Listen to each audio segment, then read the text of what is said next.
It is a truth universally acknowledged that a young man in possession of a good fortune must be what A wife. A wife. A wife. A wife. A wife. Ugh. This Is a tale of love and heartbreak. romance and calamity. Friendships Boom, chicka, boom, boom. Clap, clap, clap, clap.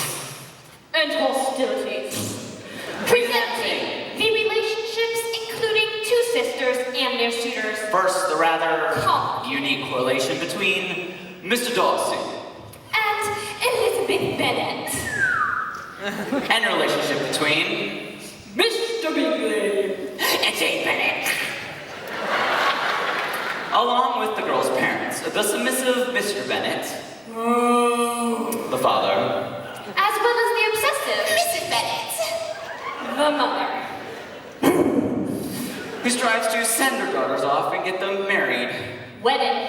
hitched, To tie the knot. To someone of great wealth.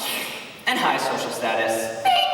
ASAP. Pride And Prejudice by Jane Austen.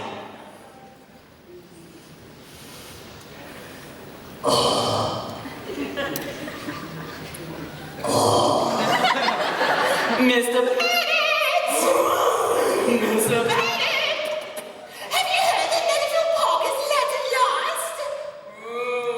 Oh my dear, you must know that Netherfield is taken by Mr. Bingley, a young man of large fortune. He came down on Monday to see the place and was so much delighted, but he's going to take possession by the end of next week. Oh my dear, how can you be so tiresome? A single man of large fortune. 4,000 or 5,000 a year. What a fine thing for our girls. It's very lucky that you may have fallen in love with one of them.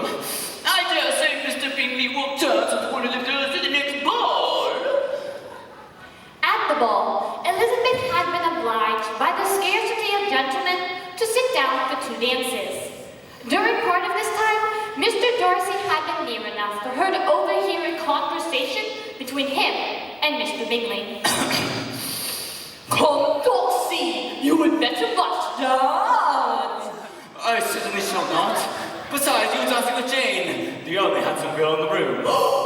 Jane is the most beautiful creature I have ever beheld. But there is her sister Elizabeth sitting just behind you, who is very pretty, very agreeable.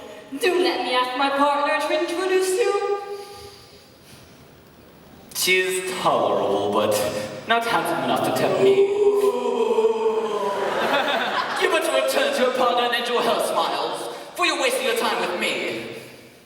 Mr. Darcy's manners gave a disgust which turned the tide of his popularity, and Elizabeth remained with no cordial feelings towards him. However, she was becoming an object of some interest in his eyes, who took her so much by surprise in his application for her hand that she accepted him.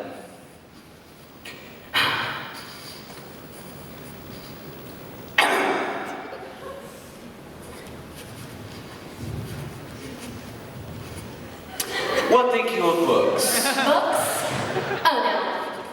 I am sure we never read the same, or not with the same feelings. I'm sorry you think so. But if that be the case, there can be no other subject. We may compare our different opinions. No. I cannot think of books I love. I'm either going to school or something else. The present always occupies you with such scenes, does it? Yes. I remember hearing that you, Mr. Darcy, hardly ever forgave. And your resentment, once created, is unappeasable. You are very cautious, I suppose, as to its being created. I am. And never allow yourself to be blinded by prejudice. I hope not. It is particularly incumbent of those who never change their opinion to be secure of judging properly at first. May I ask what these questions tend? Merely the illustration of your character. I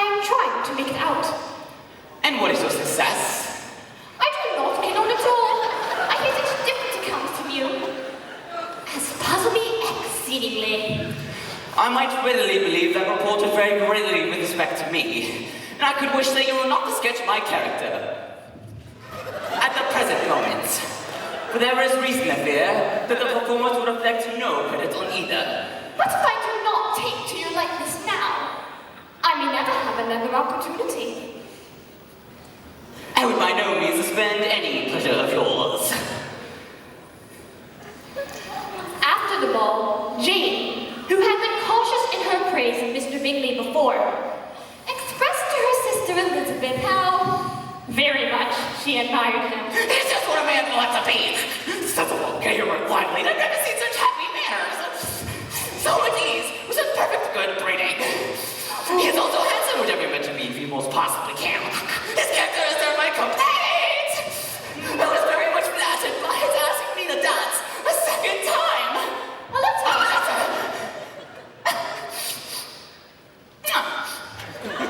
Mr. Bingley's on Netherfield. Mr. Bingley's on Netherfield. Without any intention of coming back again. I was very much flattered by his asking me to dance a second time. Mr. Bingley has left Netherfield. This must have been Mr. Darcy's doing. He was certainly no friend to Jane.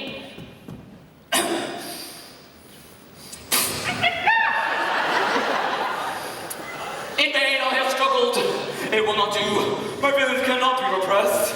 You must allow me to tell you how ardently I admire and love you. I love you. In spite of all my endeavors to conquer my feelings, I have been rewarded by acceptance of my hand. If I could feel any gratitude, I would now thank you. But I cannot. I have never desired your good opinion, and you have certainly bestowed it most unwillingly. Is this all the reply I have the honor of expecting? I might perhaps inquire why I am thus rejected. And I may as well inquire why, with so evident a design of protecting and insulting me. You chose to tell me you like me against your will, against your reason, and even against your character. And do you think any consideration would tempt me to accept the man who had been the means of ruining the happiness of a beloved sister?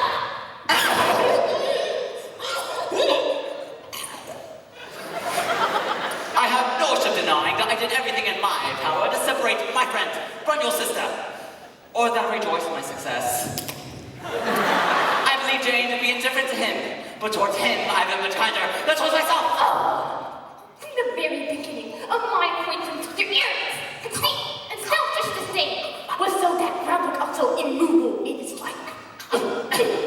I'm not ashamed of my feelings. They were natural and just. Do you expect me to congratulate myself with the hopes of relations whose condition of living is so decidedly beneath my own?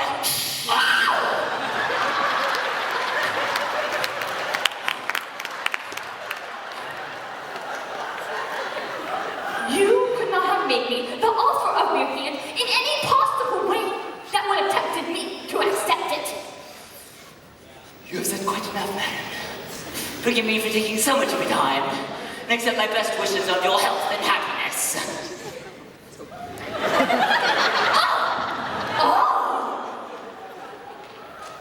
After a few weeks, a carriage drove the lawn of the Bennets, and to their great surprise, Mr. Bingley, and Mr. Bingley only, entered the room. He pronounced that he loved Jane, and their engagement was formed. Moreover, Elizabeth was astonished to find that Mr. Darcy had told Mr. Bingley that he believed himself mistaken, and that he felt no doubt of their happiness together. Jane and Bingley were together again because of Mr. Darcy's doing. And Elizabeth's heart whispered that he had done it for her. Her own feelings towards him changed. Then, one morning,